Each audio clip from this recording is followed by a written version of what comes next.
over a number of years. What's nice about this, again, if you pick on a particular incident, it gives you a bit more detail. That might be a good starting point to identify, which incident you want to analyze.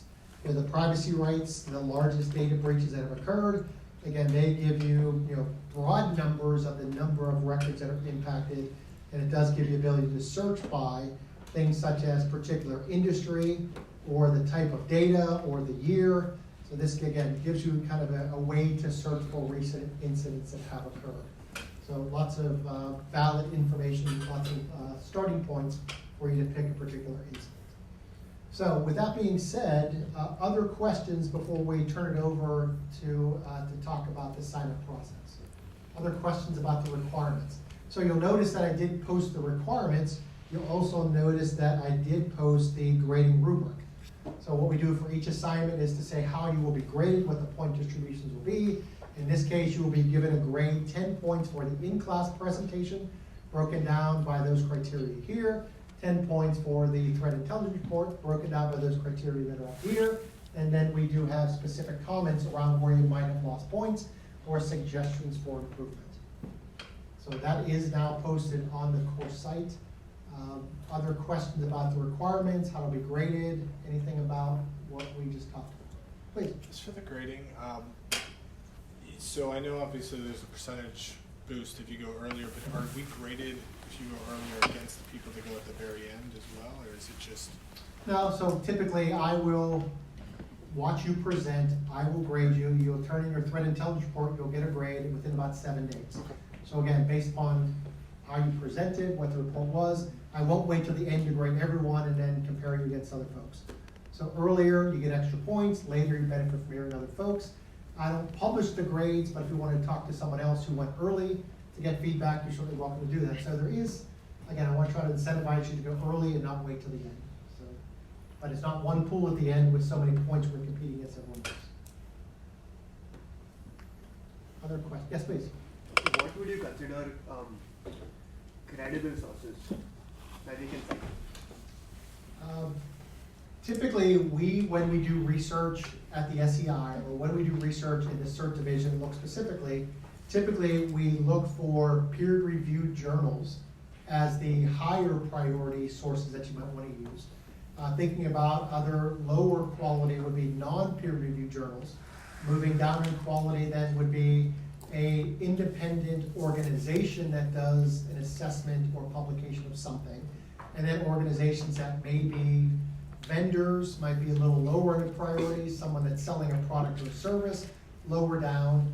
And then certainly as you look at media would be somewhere in those particular priorities. So that's what I would say is credible sources. I would not say that WikiLeaks is Wiki or anything like that in terms of having those publicly available crowdsourced, a little bit lower in priorities. But again, something that's publicly available as a source that has the ability for people to comment on would be how I would prioritize the sources. So would you, okay, so my journal, peer-reviewed journals, do you mean academic journals? Academic journals typically are weighted higher on the list of sources to be cited. Then as we go down from there, which is based upon the credibility of the organization. So research on a particular breach, attack, malware, etc. happens very typically after a 90-day wait period. After that, research in itself takes a lot of time. Right, it does. So if there are no research publications available, then go to lower priority sources you want to cite. Recent incidents that occurred this year will probably not have any research. Exactly. I'm just saying, if you take a look at something in 2017, and you can prioritize a number of sources, think about higher credible sources first, and then kind of weight those as you would think an opinion would be in terms of the validity of that source. Last question, how do we access academic journals? So we at CMU do have the ability to do that primarily through library services. If you have trouble doing that, we can certainly help you with that. I'm not saying you need to use academic journals, but that's a potential source you want to consider.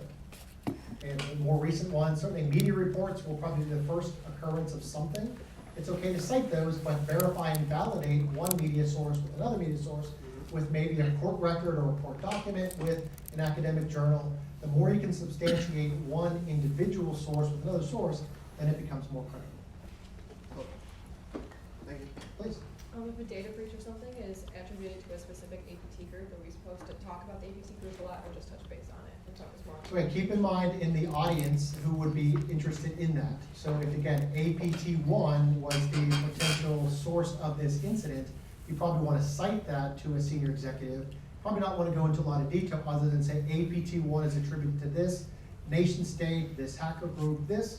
Just add a little credibility to just throwing out acronyms or names, but don't go into the details specifically, as a senior executive won't take the time to think specifically about the detail around it.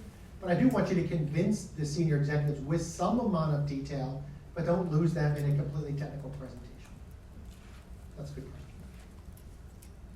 It's for both the verbal presentation and the written report. I mean, we should go more technical on the Yeah, technical. the threat intelligence report I would expect would be a bit more technical.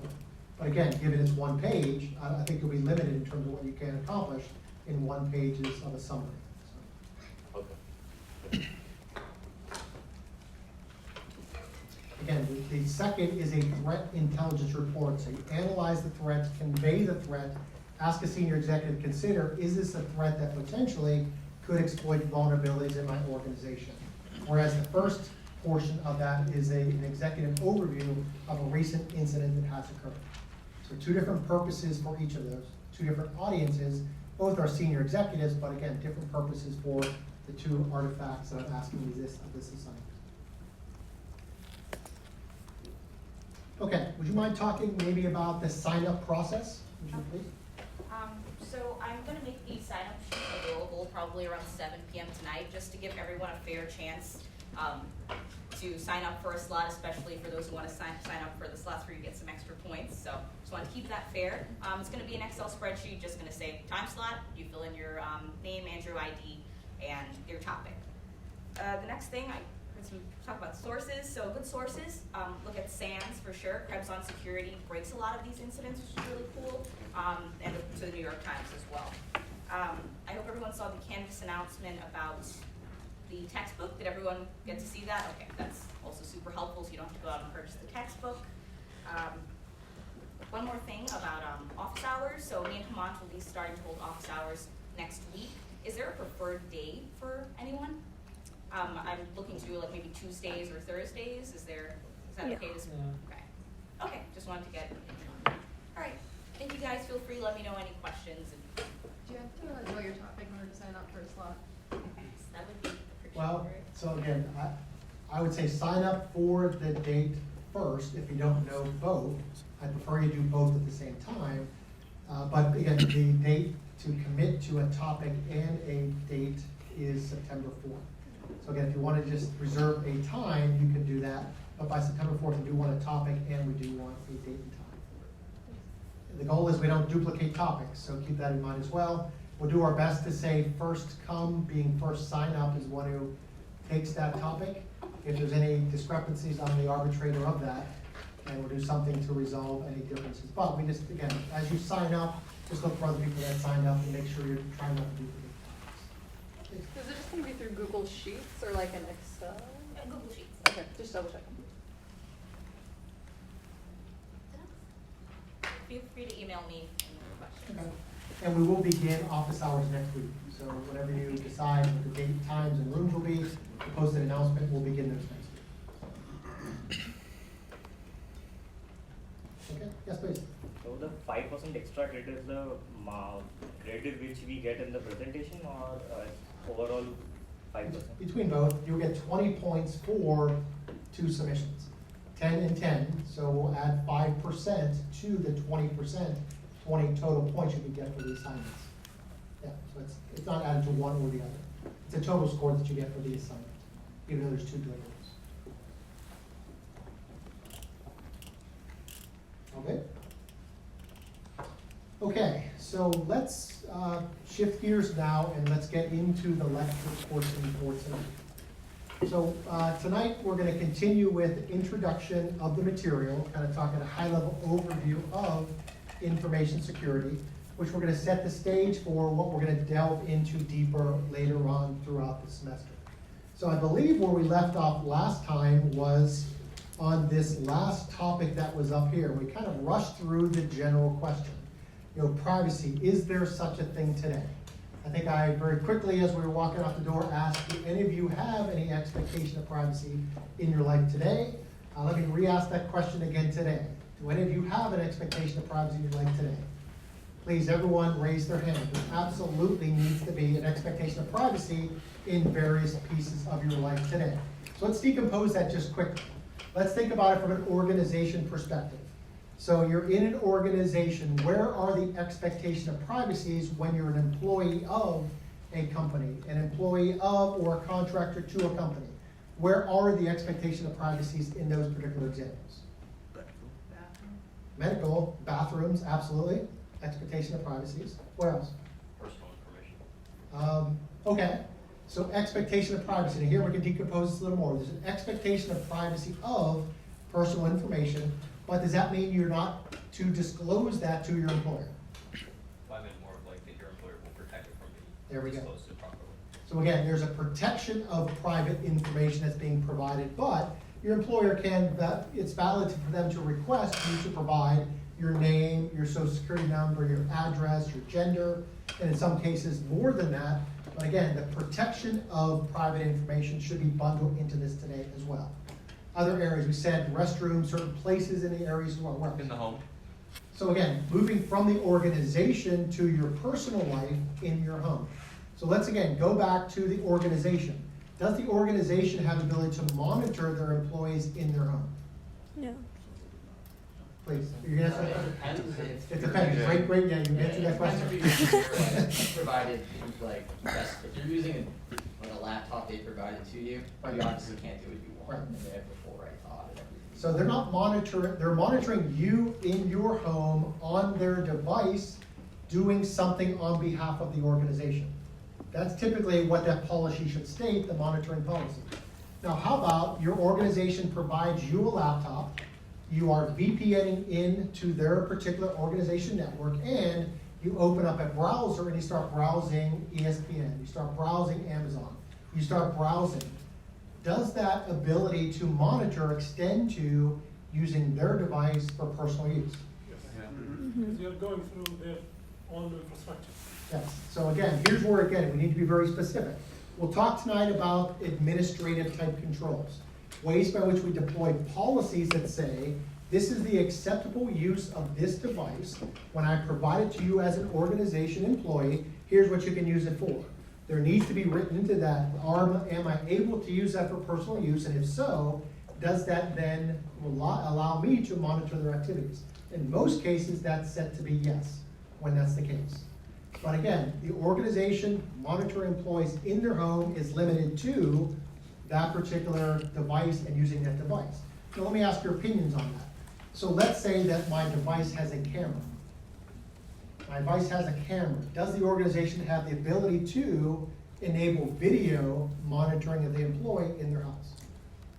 Do they or should they? Is that what you're? And that's where I want you to differentiate. Do they and should they? Yes, they do. Should they? Depends on the circumstances, but Okay. most, no. Okay. Let me hear other people's opinions. They should, because if you're working from home, you're expected to teleconference with someone Okay, so you're saying they should, at times. at times. Okay, so there's the caveat, at times. What are the times they should? Okay. And I don't expect us to answer all these questions. Here's where I want to, over the course of 16 weeks, describe specifically how we can monitor, when we can monitor, what we can monitor, how that goes into an acceptable use policy, a monitoring strategy, consent to monitoring. There's lots of layers by which it's not an easy answer of a yes or a no. And that's where, again, you'll get paid a lot of money, either whether you're writing a policy, implementing monitoring controls, doing incident response, or anywhere along that continuum, as it is a pretty broad problem. And it's not just as easy to say privacy, yes or no. Other thoughts or ideas about that? Please. I think privacy has a lot to do with control and choice. So if the employer gave the employee enough information to act on that and to say, yes, it's a place I would like to work, I understand what kind of things you will do on my computer that you give me, sure, yes or no, Right. maybe that will have more legal clout. Yeah, so typically here in the United States, we have what's considered a right to work. So we have an ability to go to an organization, interview for a job, they extend an offer to me, and I have the ability to accept that job.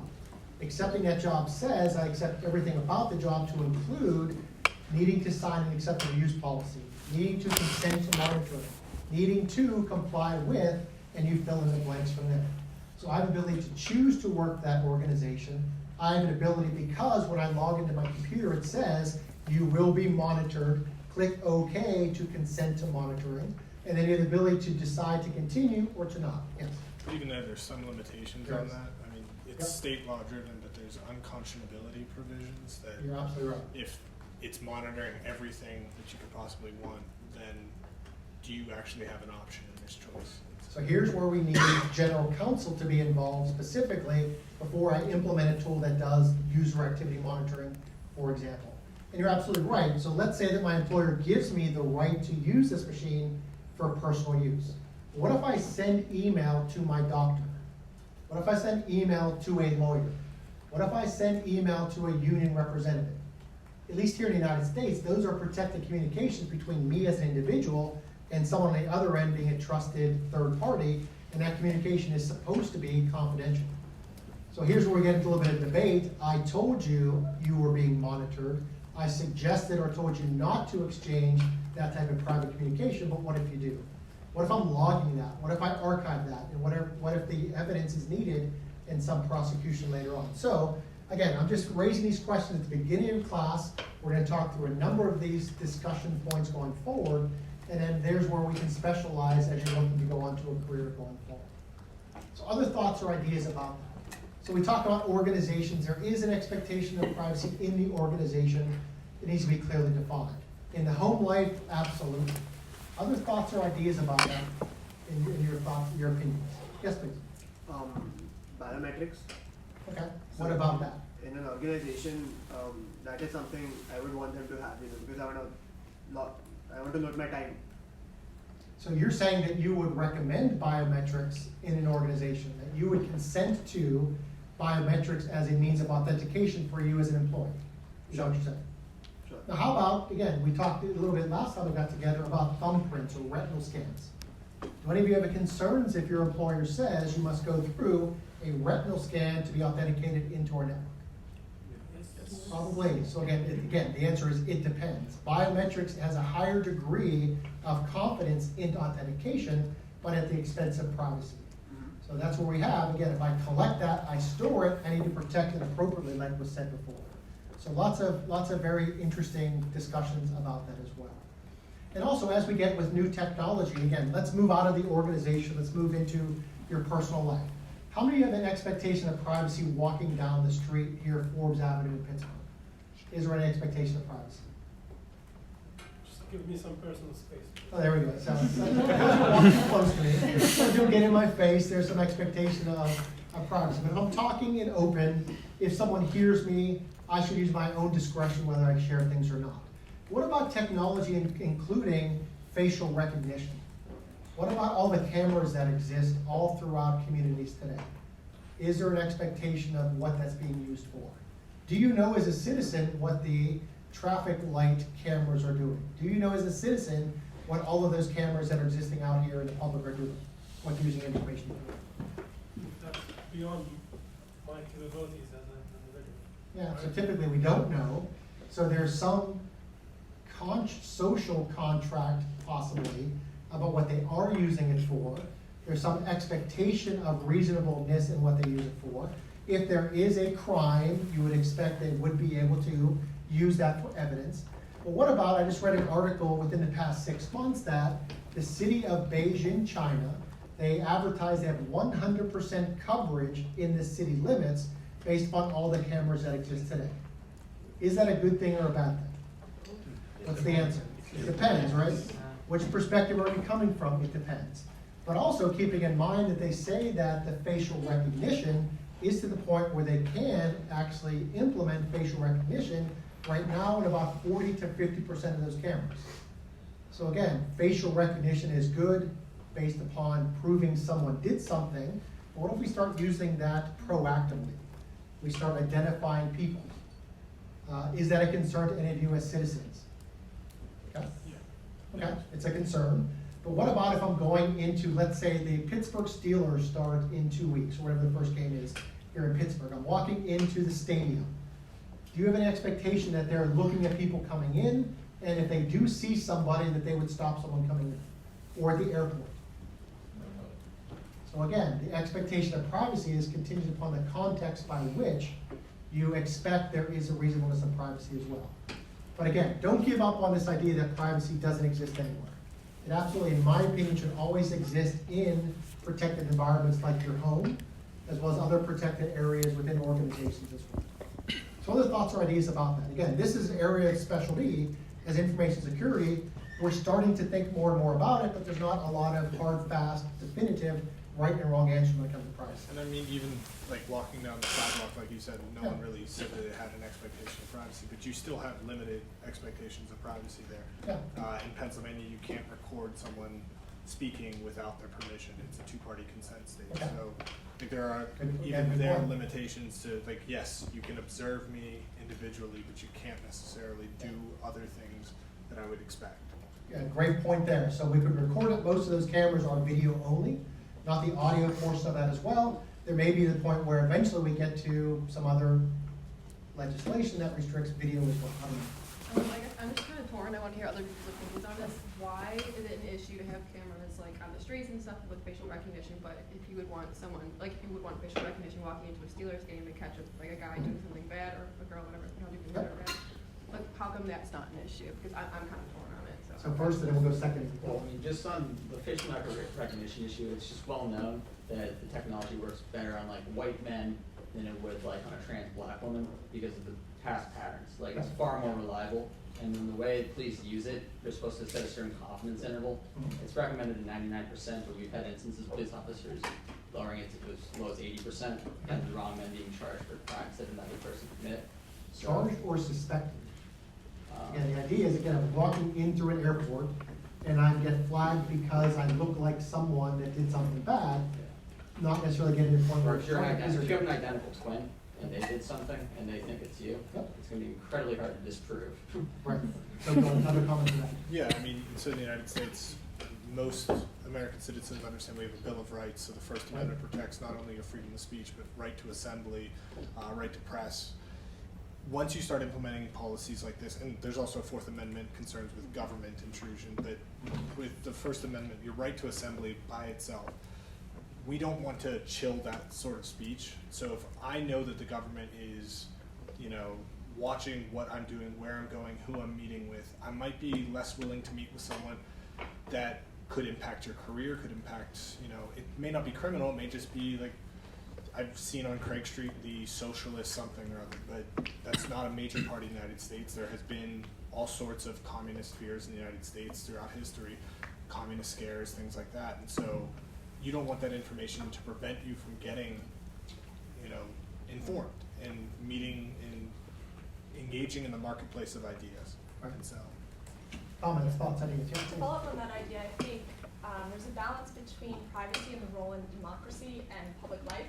So what I think a lot of people don't know is that your vote, like if you're a registered voter in the United States, that is part of public record. And I think what even fewer people know is that states sell those entire lists or they're publicly available, and political consultants will use them and buy other data and model them to determine like what you're likely to do. So and that's much more accessible today than it used to be. So when you register to vote, that typically includes your name, age, address, phone number, and in most states your party registration, which might not be information you think you want other people to know in an employment setting, but it's all part of public record, and it changes how you behave and how other people see you. So, but that's also, voting is a public act, and we record when you vote and how often you vote and in what you vote. The only thing that's not actually private is who you vote for. And so there's a balance between making yourself publicly accountable for your own actions and what your view of privacy is. Agree 100%. Yeah, we'll come back, a couple of comments here, please.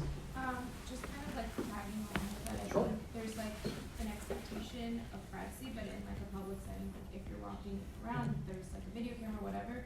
I think in the general sense, public, if it's meant for like a good reason, it's fine, but I think the expectation really comes to how that or like that evidence is protected. Right. So if there was a breach, suddenly you become more aware of that, but up until then, you're just living your life as you usually do. Right. So I think that there are a lot of things that we don't really expect a certain level of privacy there, but we expect whatever is being recorded of us to be protected. Yeah, and certainly when you get into the events like a Pittsburgh Steelers football game, on the ticket it says, we reserve the right to refuse entry into, and it gives some criteria.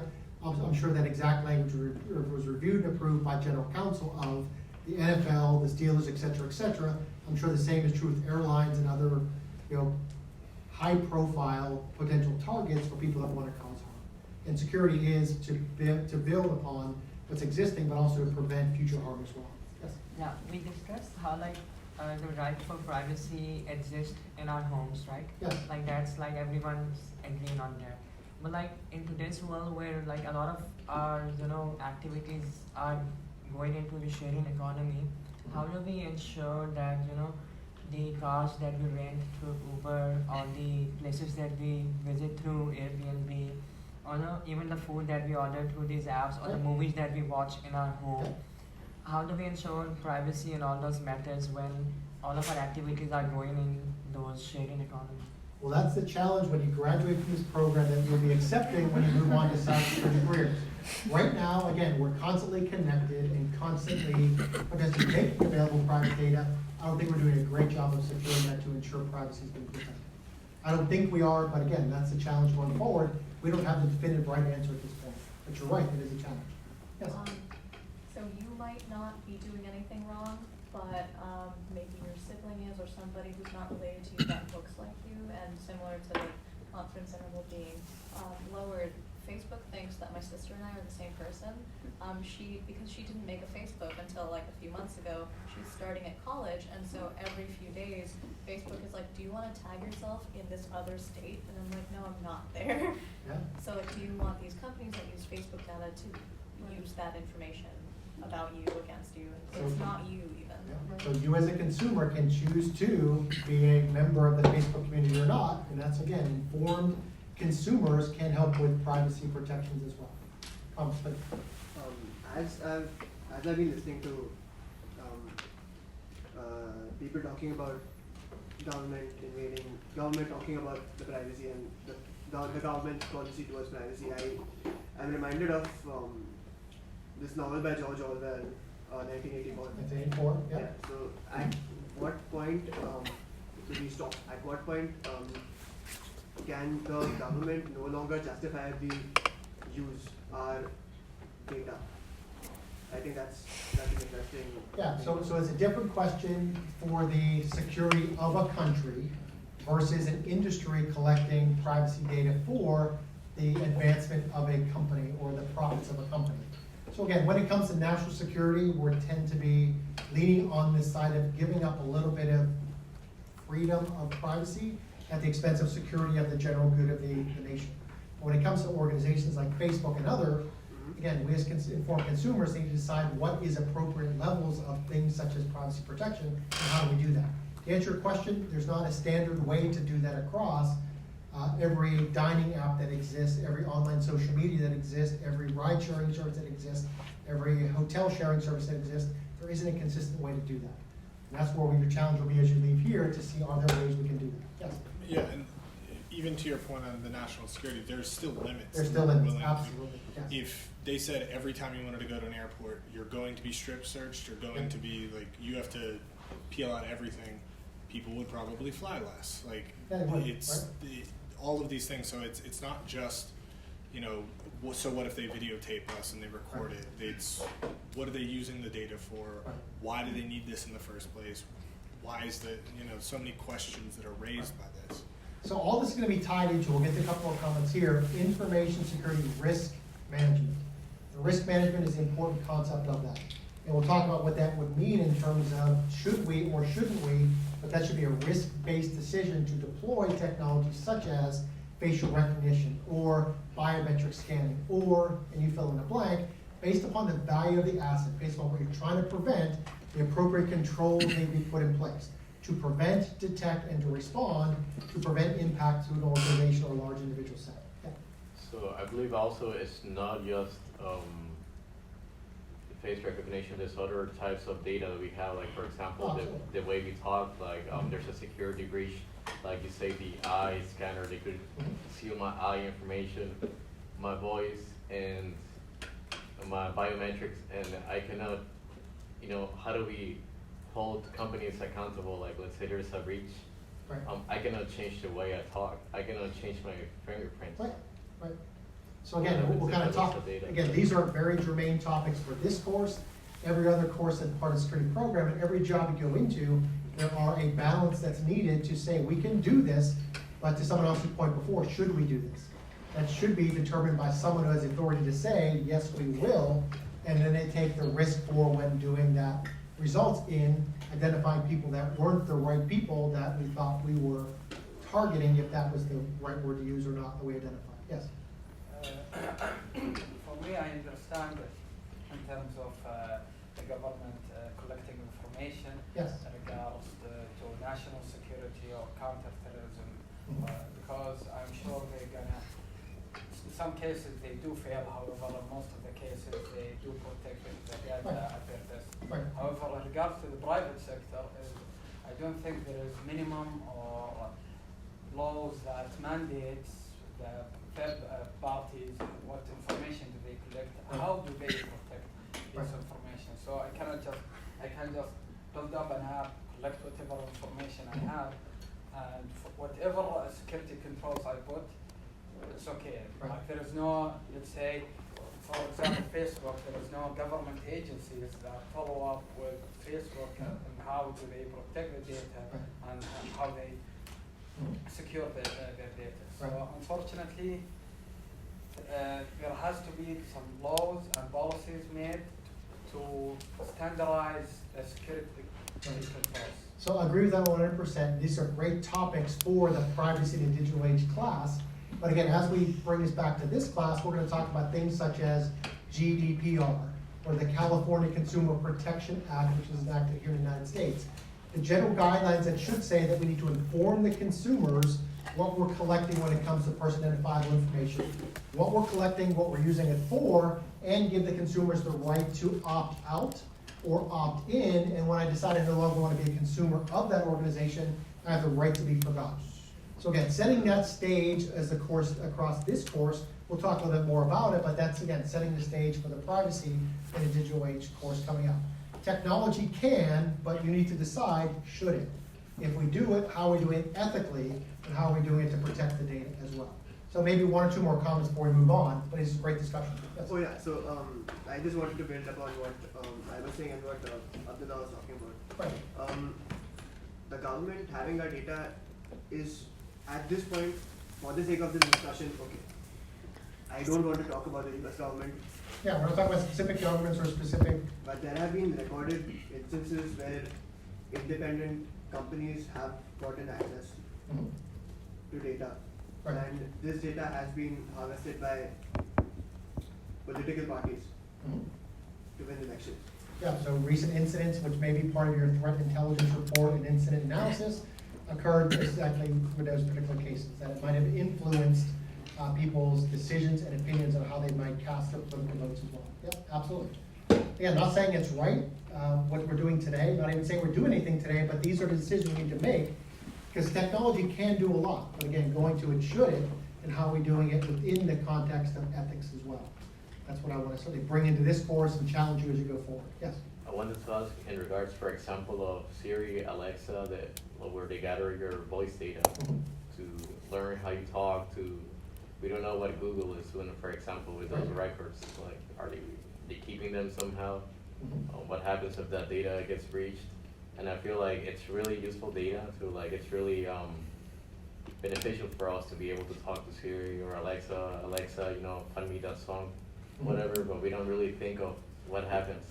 Have any of you read the user agreement for using a service like that? And How many of you have read through the entire agreement? You have?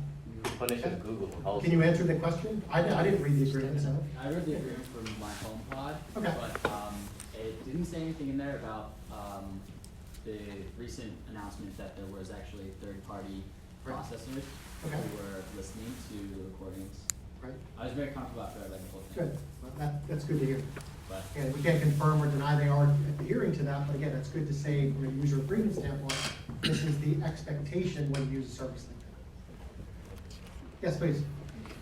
Each and every country has some different laws. So Yes. if we standardize one as a one law which is followed by everyone, then it's easier to monitor, because if one country has some loose laws, then companies can easily evade. But if one standard law, then Okay. So let's talk, again, we'll get into more of this later on, but international law versus nation-specific laws. So if that were the case, it'd be great if we had something that governed everybody in the world. Who is that organization that does that? How do we enforce that? How do we confirm that it's being followed? How do we then apply penalties if we break that as well? Well, again, not saying anything about any country specifically, but would someone from China want U.S. developing a policy for them versus China versus the United States versus Russia versus Germany versus still in a country? Again, there's not a lot of agreement amongst countries on what is good for all. And I would love to say that there is a way that we can globally do that. We don't have a global governing body that would be able to do that specifically. And what are the rights and regulations by which you need to adhere to that global body if something at the federal level in the nation or the state level should supersede or to work with that as well. So again, these are challenges that we don't have figured out yet. So now it's usually country by country, state by state, and organizations are just struggling to adhere to. If I work in the United States, this is what I follow. In the European Union, what I follow. In specific countries, it's hard to keep up with that, which is a great way for job security for you all. That's a good thing. Lots of complexity leads to lots of job security. So keep that in mind as well. So let's, great discussion. Again, we'll talk more about this in one of the modules as we go forward. But again, it's not a black and white answer. It usually is, it depends, as the answer to every information security questions ever asked. Justify the answer you're given and allow someone with the ability or authority to make the decision, and then when they make the decision, they accept the responsibility for that decision. So I, as a chief information security officer, would want to work hand in hand with general counsel, want to work with chief risk officer, want to work alongside of technologists. Again, as we assume responsibility for the decisions we're making, I wouldn't want to do that solo in any organization. And one thing that I'll say from a chief information security officer perspective, if you survive one data breach, feel lucky, you won't survive the second one. So again, learn from your mistakes and the mistakes of others, and hopefully by this in-class incident analysis, we start thinking about seeing other organizations impacted by similar incidents that pose a threat to us. So good discussion, and let's kind of continue a discussion, if you would please, by focusing on an in-class exercise. Let's do something very quickly together. So one of the things that we always recommend from a security perspective is to have a good security perspective, you need to think like an adversary. Think about someone who would want to cause harm to you as an organization. And we're not doing these exercises to give you ideas on how to cause harm. It's more to anticipate what we need to try to prevent, detect, and to respond to. So let's say, again, this is ethical adversary thinking. Let's say there's a company called Randy's Pharmaceuticals. Let's say that this company does research and development into medications that solve the human problem. So we do, or this organization does, again, we're all external, we're not employees.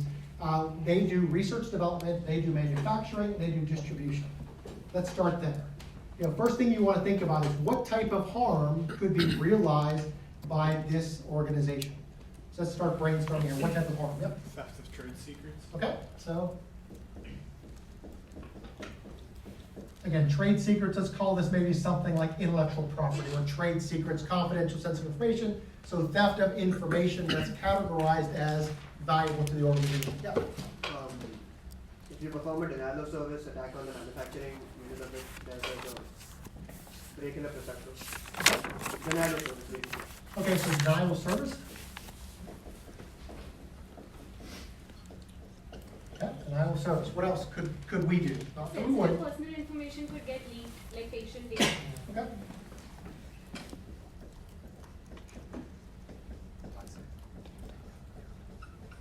Okay. What else could harm these three manufacturers? you could disrupt their supply chain, logistics, and manufacturing and stuff.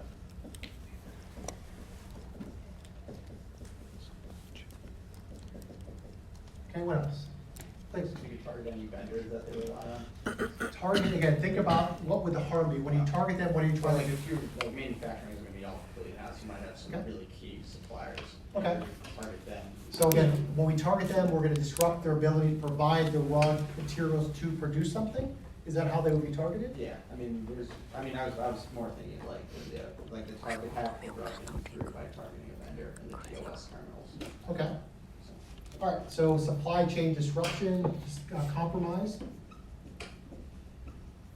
Okay, what else? Again, thinking like an adversary, what would you want, could do to cause harm? We can do a man in the middle attack and find out get money from the pharmaceuticals. Okay. And be the fake company, like fake organization. Okay, so what I'm trying to get at here is let's talk about the what first. And then we're gonna talk about the how second. So when you talk about things that you just described as a man-in-the-middle attack, to what end would you use a man-in-the-middle attack to cause harm?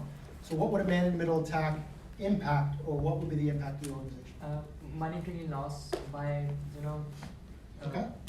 by pretending to be the pharmaceutical company when they're not the pharmaceutical and receiving money on their behalf. Okay, for the so, orders. so all good. So loss of revenue impacting some revenue stream. So again, if I'm an adversary, how could I impact the organization is what we'll generally categorize as what? What else? Potential compromise of medication by altering data Go ahead, usage. okay.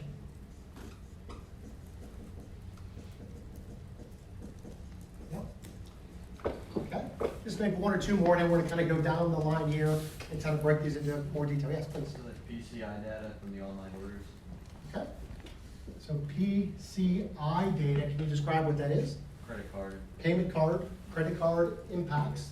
So PCI breach or PCI exposure? Exposure. Okay, yep, I agree. Okay, please. C-suite information. Okay, what's the impact? So, yeah, think about what would be the impact first. So, disclosing C-suite information. What would you use that for? Why would someone choose to do that? Or what would be the reason why? Get money out of them and. Okay, so blackmail, extortion, or something like that, again, targeting senior executives, so trying to compromise theirs. Okay, so C-suite, info, disclosure, or compromise of the information, we can use it and use it for other purposes. So lots of things that can be done. One more, and then we'll kind of move down the line, but there's lots of things. You could discredit the organization. Okay, reputational damage? Reputational damage, exactly.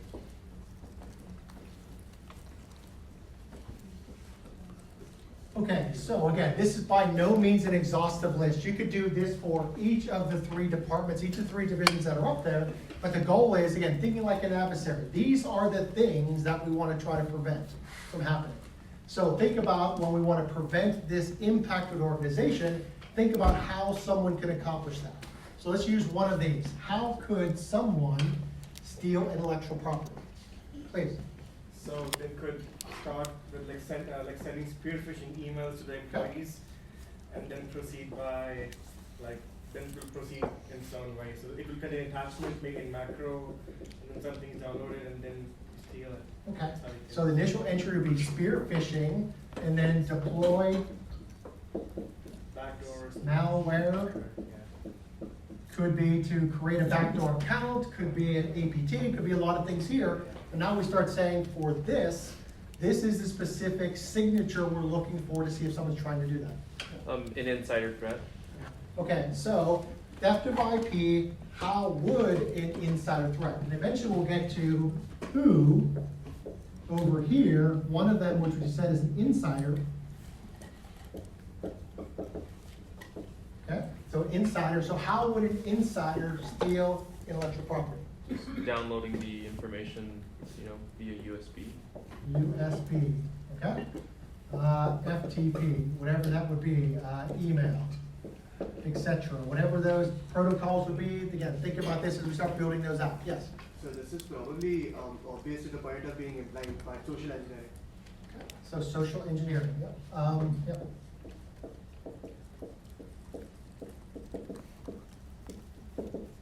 Okay, social engineering, yep, what else? BYOB. So someone would bring in their own device, BYOD. So A, as we start saying here, an insider brings their own device into work and then through some type of protocol will exfiltrate the message or the email or the data off of the network. So we start building kind of a threat profile of who, why, what, and specifically, we'll start thinking about controls at some point. Yes. SQL injection. Okay, so we talk about, again, from a theft of intellectual property. Okay, so can I steal intellectual property by doing a SQL injection? Okay, I agree. So SQL injection. And again, we're going to get into this in our database and web lectures. Basically, you build a web page and it's asking for data from a consumer. Most of the time that page is built upon when I hit the submit or accept, it builds a structured query language statement to work with a back-end database. And we're hopeful that when we ask for the name to be entered, they're not putting in structured query language code to do a select from the database coming back out. So yes, SQL injection could be one way by which data is leaving the organization. Now in that particular case, SQL injection, it could be by an insider, but it also could be by some external adversary. So again, we start building a profile. Who, what, how, and then build controls from there. What else? You physically steal hardware from the company. Okay.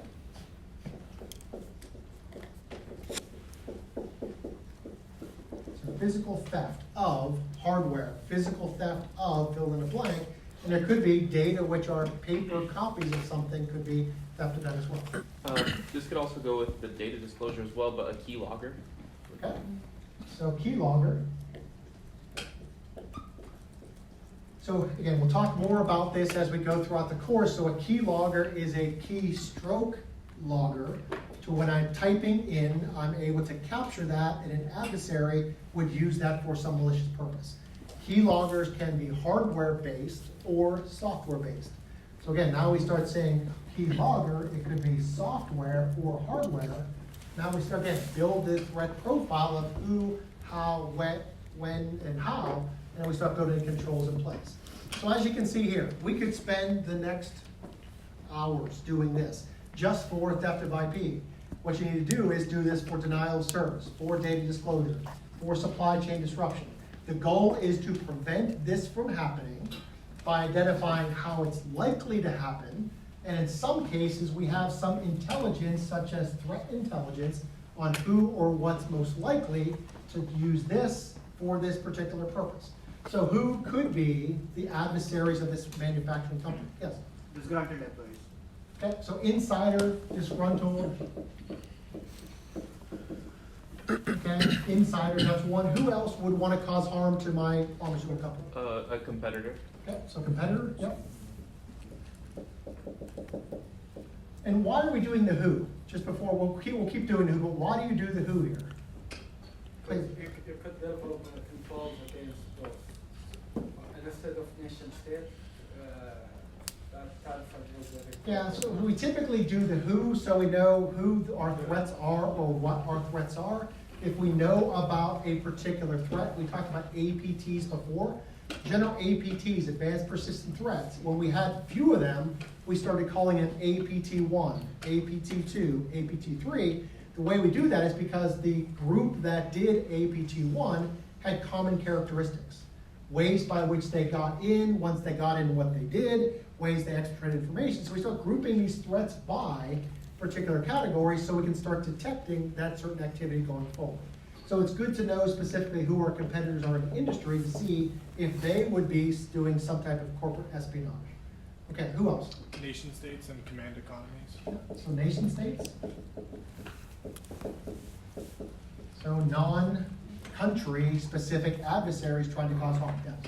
Like a customer who was not helped by your services. So customers, again, customers could be disgruntled. They could be Yeah, usually disgruntled if they want to do this type of harm, yes. Hacktivist? Yep.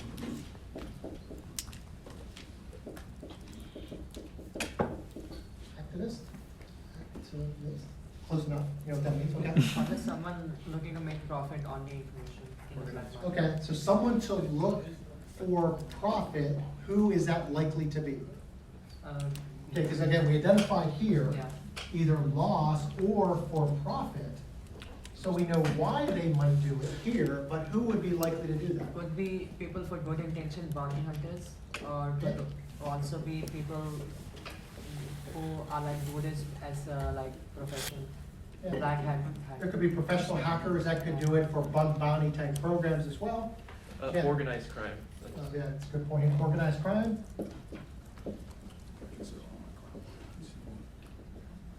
Okay, so yeah, by no means is this complete. As we go from what the impact is to how it might be done to who might do it, now we need to start building what are some of the controls that we can put in place to be able to prevent these from happening. So how could you prevent this from happening? These are the controls. Okay, so again, let's use, again, we're going to walk this through. So let's say that there is a competitor that is stealing the intellectual property and they're doing it through SQL injection. How could we prevent or detect that particular activity from happening? Yes? So like a DLP, so anything that would detect based off of a large transfer. So DLP, data loss prevention. That's a tool we can put in place within the organization's network to be able to prevent the loss of data. That would be one strategy. What else? Web application firewall. So firewalls. And we're going to talk about all these in detail. So firewalls allow things to come in, monitor things going out, prevent things from going out if we don't want it to go out. Yes? So particularly for SQL injection, there's input validation. Okay, so what are we getting here? We would do input validation. Input validation, yeah. So when I ask a customer to put their name in the form, they shouldn't write a select from table where condition. It should be some name that put in. So we want to do input validation. These are all some of the best practices we'll talk about. A non-compete agreement for my chief security officer or other Non-compete. executives. I also say non-disclosure agreements as well, non-solicitation agreements as well. So again, we have the ability to say, again, this would be specific to insiders, to prevent insiders, because even if they took the data, they couldn't use it. If we did, we could prosecute them for it. Yeah. User awareness. User awareness training. So user awareness training typically is for our employees. We can also do consumer awareness training as well. So here's how you verify that you're coming to our right site to make sure, again, that security picture you see verifies that we're in the right site. Put certain data in, don't disclose data, so there could be lots of awareness training. Encryption, or, Absolutely. data twist or in transit. Absolutely, so we'll do encryption. So as we, again, the goal is to protect this from going to these organizations that are inside or outside the organization. We can encrypt the data. There's a number of ways which we'll talk about doing that. Cryptography is one way. We can also use things like digital rights management. It's only available when it's on the network. When it's off the network, we can't see it. We can encrypt it, but we can only decrypt it if we have the right credentials. Yeah. Partition the information so that not all of your IP is in one area, but is divided. So we segment or partition the data when we're storing it to make sure even if an APT does get in, they only get to this portion, but not the entire portion as well. So network segmentation, data segmentation, partition, very good strategies for protecting things like intellectual property. Yeah, got it? Something like 4 ICE rule or other operational. I didn't hear the first part. 4 ICE rules or other operational I'm things. sorry, I still didn't hear you. 4 ICE rule. What does that mean? So like you must have at least two people. Oh, yeah, again, I wasn't translating. So there are rules we can put in place. So we can do separation of duties. We can do dual controls. to be able to say that you can only see a portion of something, but not everything. It needs two people to do some particular business function. So yeah, typically it would be separation of duties, dual controls, to say technically you can't do everything that would impact our entire intellectual property set. So as you can see here, now, this is just one of the things we're trying to prevent. So job security. If you want to be an expert, you could be specifically an expert in protecting of intellectual property by means that are outlined here. And by no means is this complete. I can throw other acronyms: data loss prevention, intrusion detection systems, intrusion prevention systems, DLP systems. There's lots of ways by which we put controls in place to build a defense in-depth strategy. Now that is all on the lines of trying to prevent theft of intellectual property. So one of the things we're going to talk about tonight and next week is confidentiality.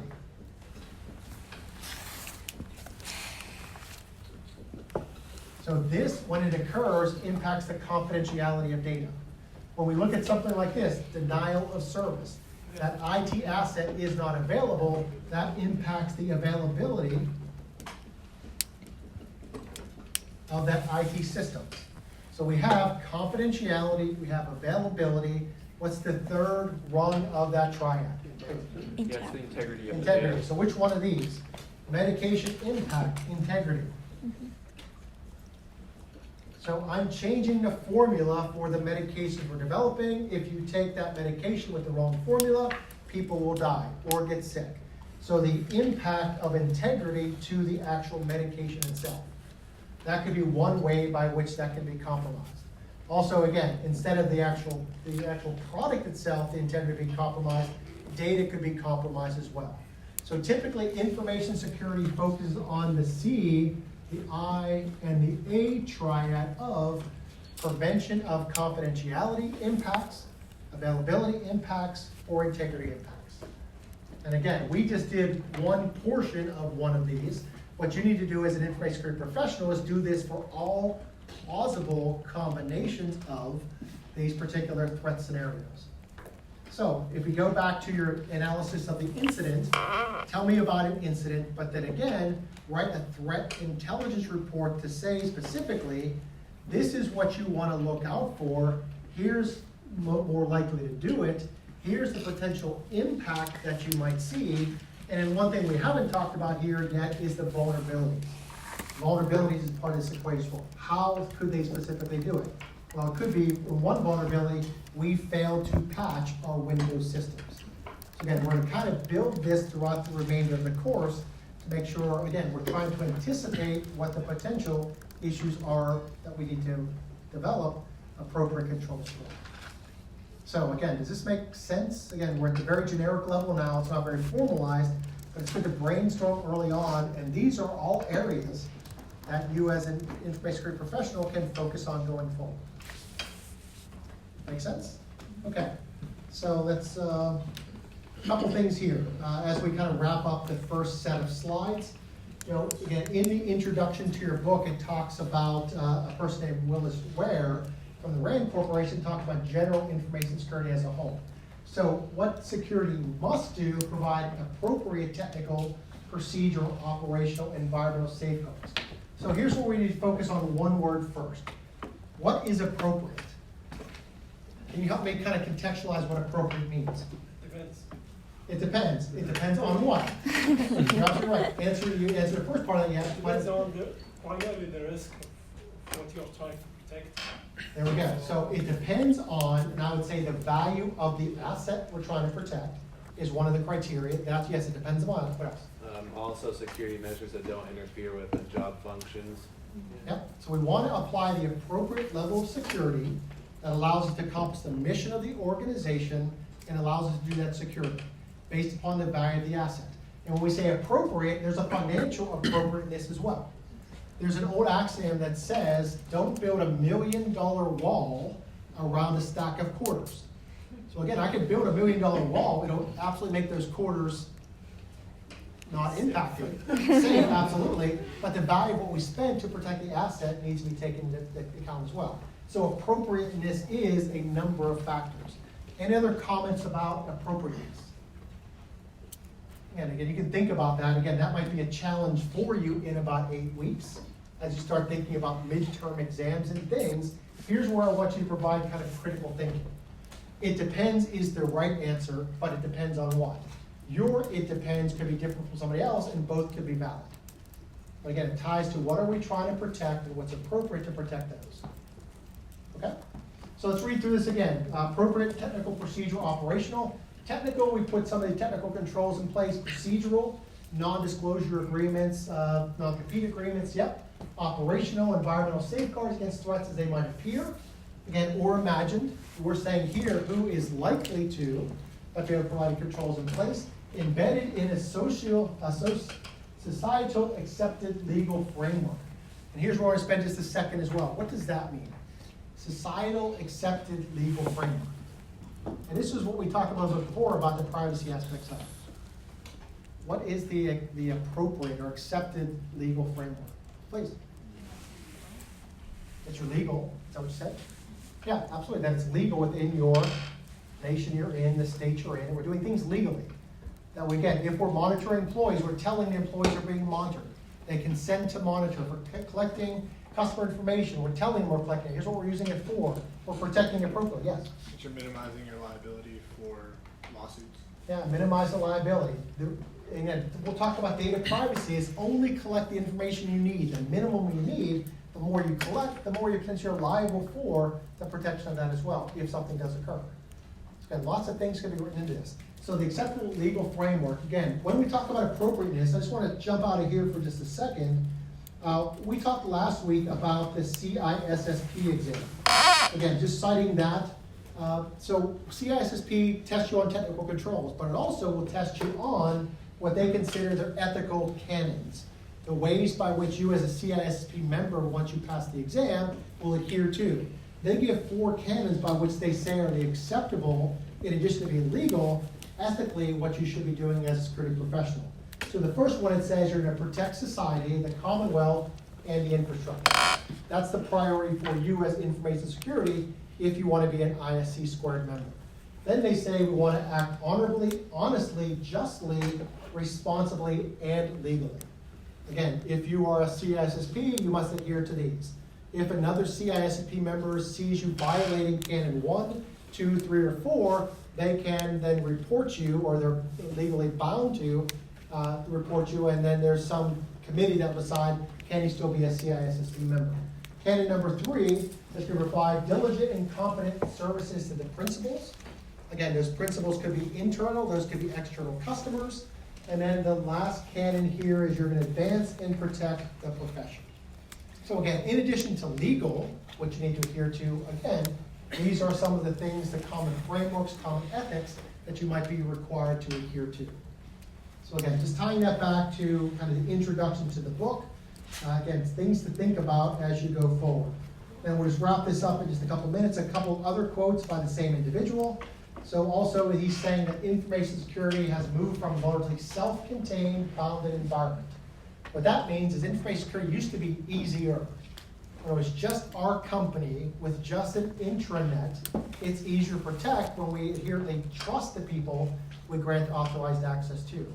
But now with the internet economy using the intranet, now we have this unbounded environment with consumers everywhere with not the same mission and goal for you as an organization.